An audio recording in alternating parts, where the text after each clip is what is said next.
Hi there, and welcome to Plant CEO. In today's episode, I'd like to welcome Dr. Michael Greger, the author, the founding member of the American College of Lifestyle Medicine, to the show. Congratulations on your last book, How Not to Age. Thank you so much. I was so excited to have it come out. It was probably the hardest book I've ever written. Yeah, it's a very long book, but I can see the amount of work that you put in, especially with all the citations that you've got Over online.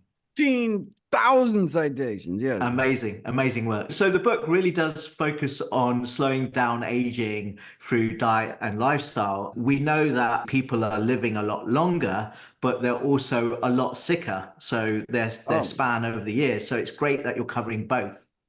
Though in the States, people are not living longer. Life expectancy peaked in 2014 and has continued every year since, even before COVID. So we're actually living shorter lives and sicker lives. Oh no, that's even worse. It is. So what were some of the main, I guess, surprising or counterintuitive findings that you uncovered in your research on aging and longevity? Oh my God, so much. The exercise section surprised me. The sleep, red wine, resveratrol, NAD supplements, vitamin D, fish, protein restriction, microRNAs. I mean, the list goes on and on. I mean, look, I learned as much as anybody reading the book, writing the book, right? I didn't know. I mean, I wasn't taught most of this in medical school. In fact, there's entire new fields of study like cellular senescence and microRNAs weren't even really discovered by the time I graduated from medical school. And so it was a big learning curve, but I was so excited to share what I found with everybody. Yeah, awesome. So I think it would be good to talk about cognitive decline. So Yeah. most people think that, our cognition decline is just a normal part of growing older. What does the research actually say about preserving brain health as we age? The good news is that modifiable lifestyle factors outweigh the genetic components of something like Alzheimer's disease, which is the leading cause of dementia. Alzheimer's is related to the atherosclerotic plaque buildup in the brains. The same dietary changes that can help with cardiovascular disease can also help with cognitive health. In other words, what's good for our heart is good for our brain. So, normalizing blood pressures in hypertensive individuals can prevent cognitive decline. Aerobic exercise can improve brain function in both the normal and cognitively impaired individuals, perhaps by boosting something called brain-derived neurotropic factor, can also be boosted by meditation, caloric restriction, reducing saturated fat intake, and eating high flavonoid fruits, vegetables, and rye groats. The brain healthiest diet would be one low in added sugars, salt, saturated fat, animal products, and processed foods, high in whole plant foods, particularly greens, beans, and berries. Those who don't eat any meat at all have up to 3 times less likely to become demented later in life. And recently we had the remarkable Dr. Dean Ornish study where he took a group of people with early stage Alzheimer's and randomized them to make no lifestyle changes or to this whole food plant-based diet and lifestyle program, and saw that in many people, it actually slow or even reverse the course of the disease in a matter of months, something we never even thought possible, whereas every single person in the control group continued to decline, as one would expect with Alzheimer's disease. Yeah, I saw in the book you start speaking about the aging toxins, AGEs. Oh, Um, yeah, fascinating. Yeah, really fascinating. It was also fascinating to see the foods that have really high levels, and it was basically all meat in that list. Yeah, yeah, yeah. We'll bring up on the video.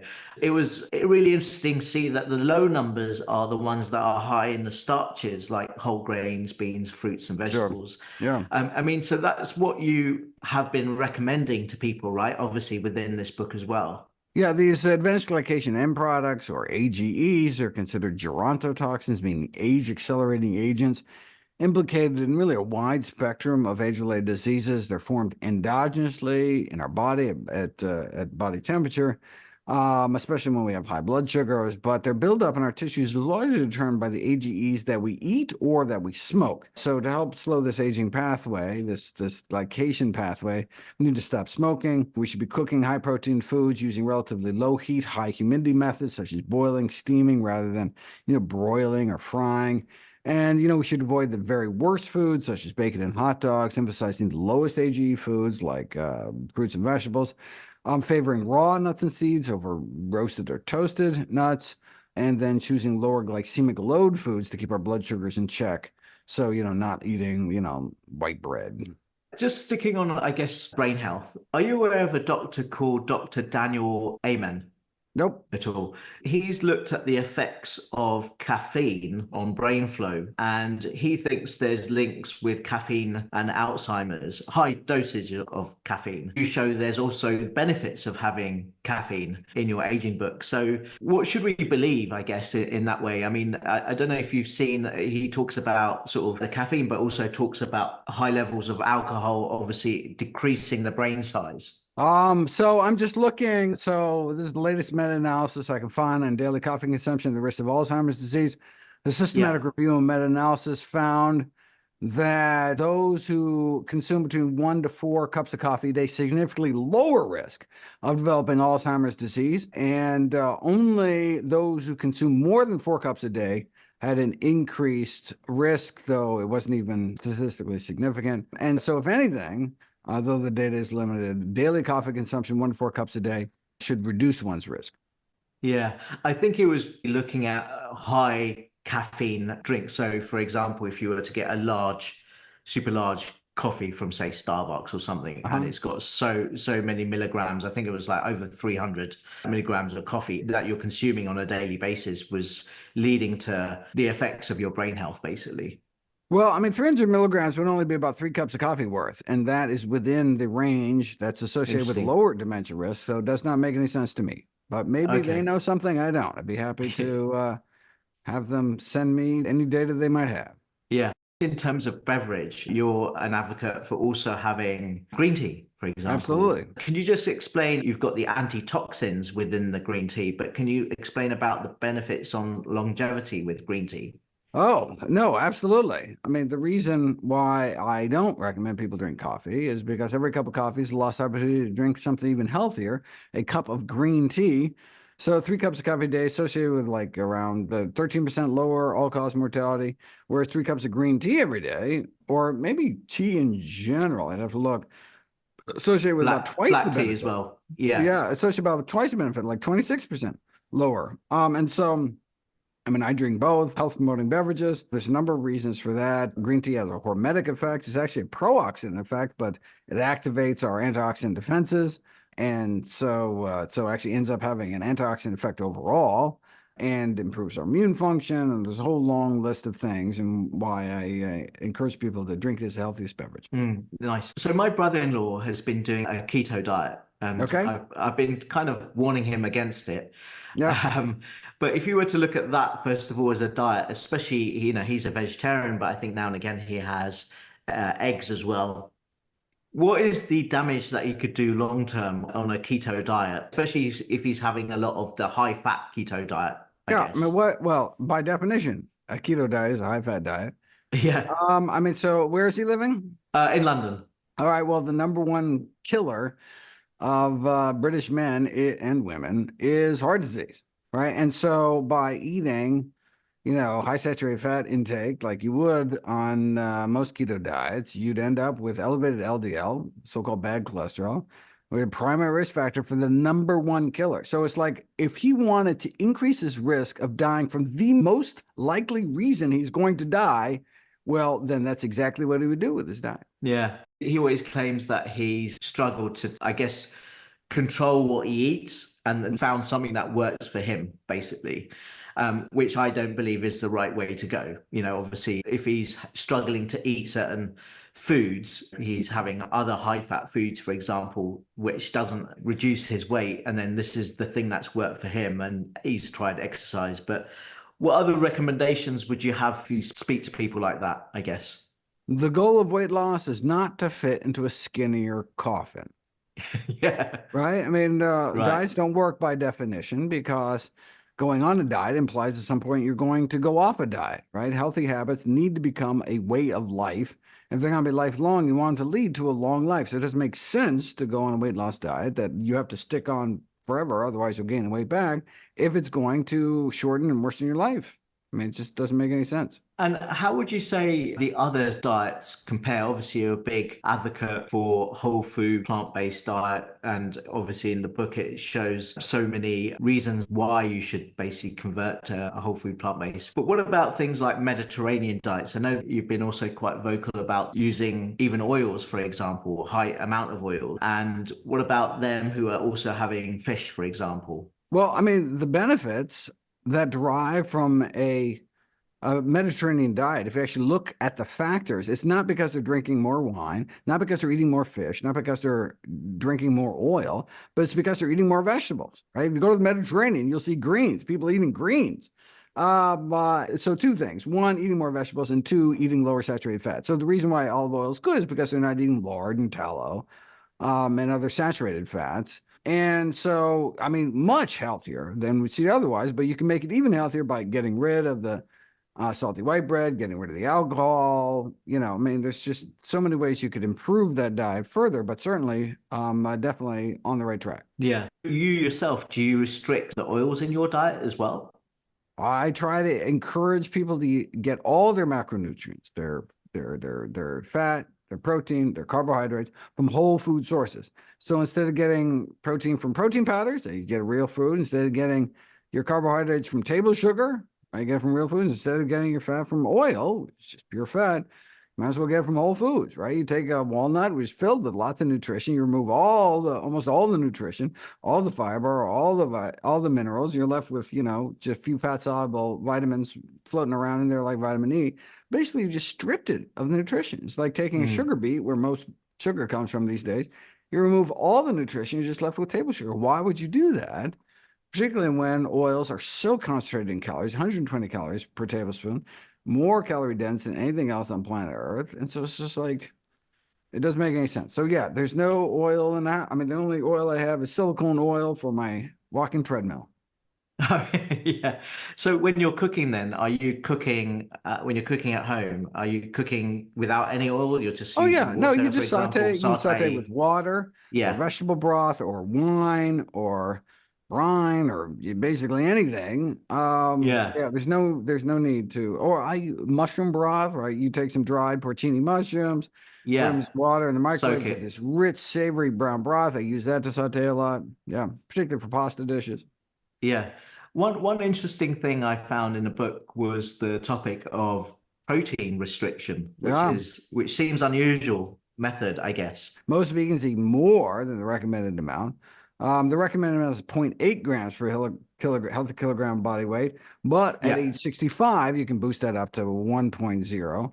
But when it comes to protein aging, less may be more. Reducing protein intake, meaning restricting protein down to the recommended levels, the only thing I can find that could help block all 11 of the aging pathways, boosting NAD, improving immunity, decreasing oxidative stress, inflammation, insulin resistance, as well as the cancer-promoting growth hormone IGF-1. Surprisingly, there's no benefit of adding extra protein to the diets of older men and women in terms of muscle mass, muscle strength, physical performance. Instead, the excess protein most of us get causes a drop in the pro-longevity hormone FGF21, a drop in testosterone, worsening of the age-accelerating hormone mTOR. So we should strive to stick to the recommended 0.8 grams per healthy kilogram body weight, which comes out to be about, 45 grams a day for the average height woman, 55 a day for the average height man. Yeah. You said vegans are potentially having more than that. What do you think they're consuming? Do you have any scientific Oh, yeah. So in the UK, the Oxford Veg Yeah. study showed they're most getting more than the protein here. We have the Adventist studies here in the States showing most exceed. Here in the US, 97% of Americans across the board reach the recommended minimum of 0 0.8 grams, and that's in the few percent who don't are those eating severely restricting their diet, not eating enough food, period, presumably. Yeah. So more than likely we're having too much protein, obviously, but then we might not be having enough fiber in our diets. That's probably the Oh, main well, concern, definitely. right? Yeah. Absolutely. 97% of Americans don't even reach the minimum recommended fiber, which is about 25 grams a day for the woman, 35 a day for the man. But still, that's just a minimum. That's a pittance compared to what we evolved to get, which is probably triple digits grams of fiber every day. Really healthy plant-based diet can get up into the 60s. But yeah, no, that's critically important. That's how we evolved. I mean, having our guts basically packed from stem to stern with high fiber foods. And when we don't, we suffer the consequence. What would you say to the critics who argue against a strict whole food, plant-based diet because they find it too extreme and difficult for most people to sustain long term? Obviously, not me. Oh, yeah, no. Compliance is the issue. It's true. No matter how good a diet is, if people don't do it, it doesn't work, right? There's no drug on the planet that works if you don't take it. I mean, it's just like that, things don't work if you don't do them. And so that's true, right? It's like smoking cessation doesn't work. That's both true and not true. It's true because you tell people to stop smoking, they don't do it, right? Yeah. So if you actually do a study where you randomize people to quit smoke or not, there's no benefit in terms of lifespan. How does that make any sense? Why? Because people don't do it. You tell people to stop smoke, they don't stop smoking. Yeah. Theoretically, it would work if they actually did it. And so the same thing with a healthy diet.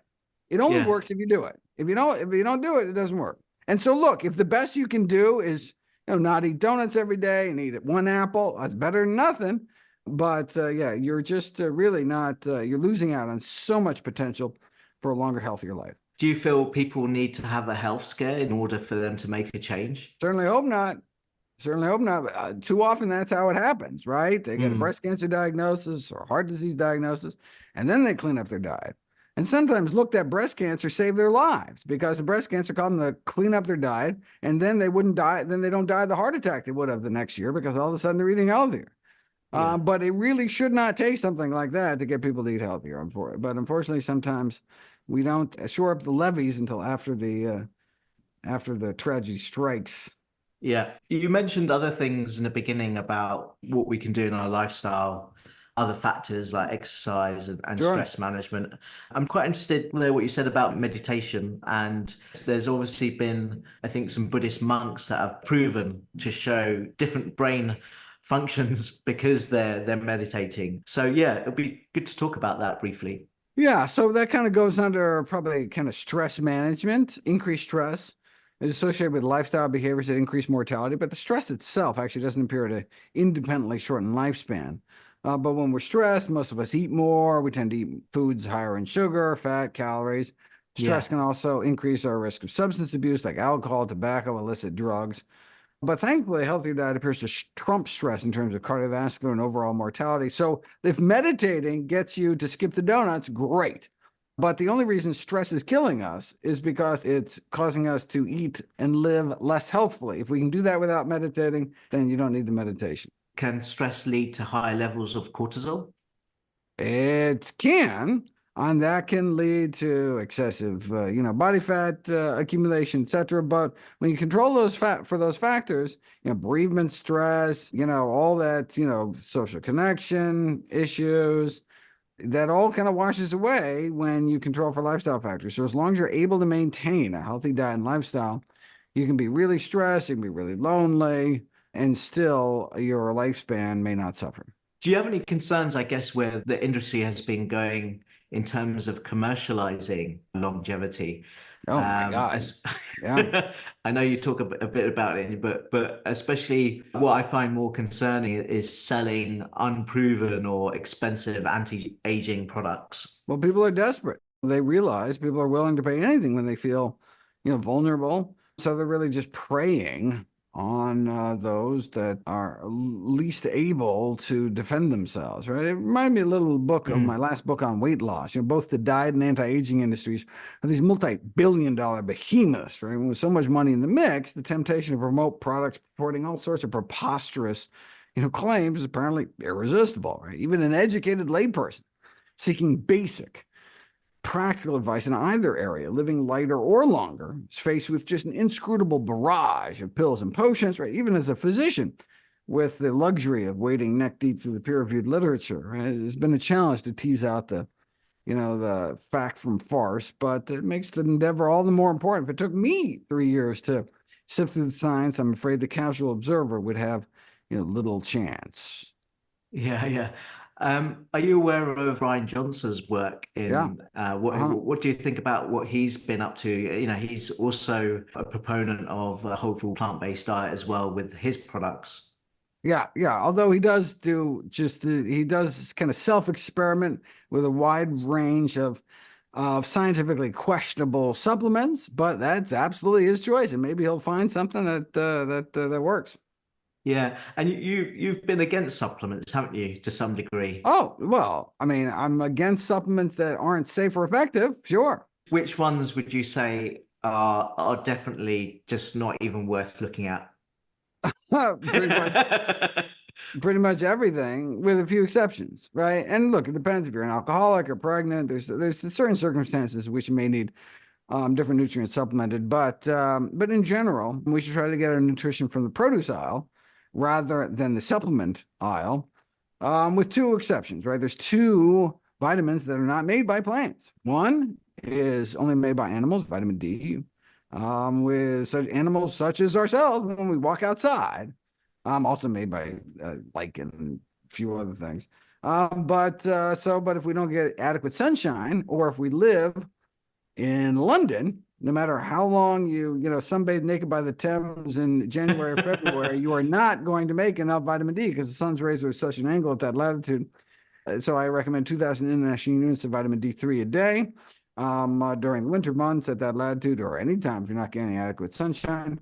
The only other vitamin not made by plants is vitamin B12, not made by animals either, but by little microbes that blanket the earth. So we used to get B12, drinking out of the mountain stream or something, but now we chlorinate the water supply to kill off any bacteria. So don't get a lot of B12 in our water anymore. Don't get a lot of cholera either. That's a good thing that we live in such a nice sanitary world.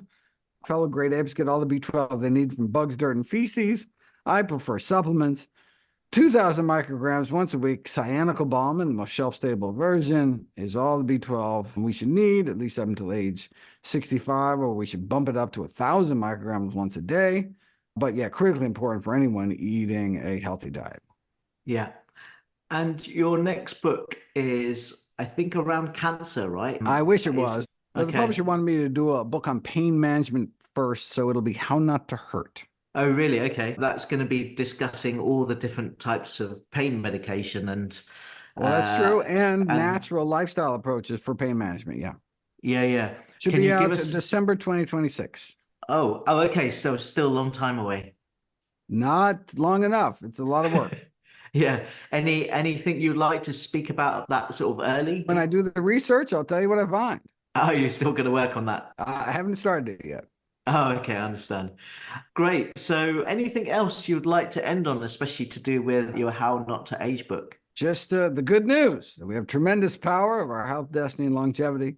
The vast majority of premature death and disability is preventable with a healthy enough diet and lifestyle. Great. So thank you so much for coming on the show. And So happy to be here. Keep up the great work. yeah, thanks a lot, and hopefully see you again soon. Sounds good. Take care.